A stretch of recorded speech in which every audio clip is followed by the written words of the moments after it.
সোহম আমার মনে হয় ও বাচ্চা ছেলে, হয়তো রিসেন্টলি একটুখানি ক্ষমতা পেয়ে এটা করে ফেলেছে, বা এক্স্যাক্টলি ওকে কি সহ্য করার জন্য ওই জায়গায় পৌঁছে জানি না, কিন্তু ওর আরও পরিণত হওয়া উচিত আমার মনে হয়। যে ও যে দায়িত্ব নিয়েছে, যে দায়িত্বে আছে, রাজনৈতিক দায়িত্ব, সেই দায়িত্বতে সোহম তো একটি খুব সুইট ছেলে। ও তো আমার বাড়ি এসে ইংরেজি কথা বলেছে, জিতার এসেছিল আমার বাড়িতে, কথা বলেছে, আড্ডা মেরেছে, খুব অল্প দেখা হয়েছে ওদের সাথে, বাট ইজ ভেরি সুইট।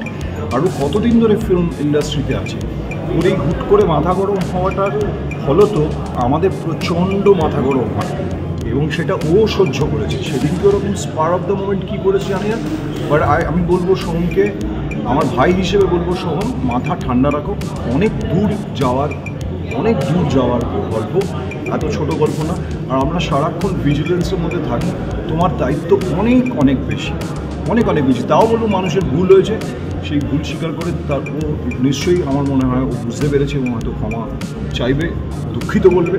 তবে আমি আনন্দিত হব, এটা খালি দুঃখিত বলার জন্য না, ও এরম ধরনের ঘটনা আর কোনোদিন ঘটাবে না বলেই আমার মনে হয়, আমার বিশ্বাস। আমার সাথে যদি পার্সোনালি দেখা হয়, যদি সামনাসামনি হয়, আমি ওকে বলবো, ওকে জড়িয়ে ধরে বলবো, নিজের ভাই হলে যেমনভাবে বলতাম সেরমভাবে বলবো।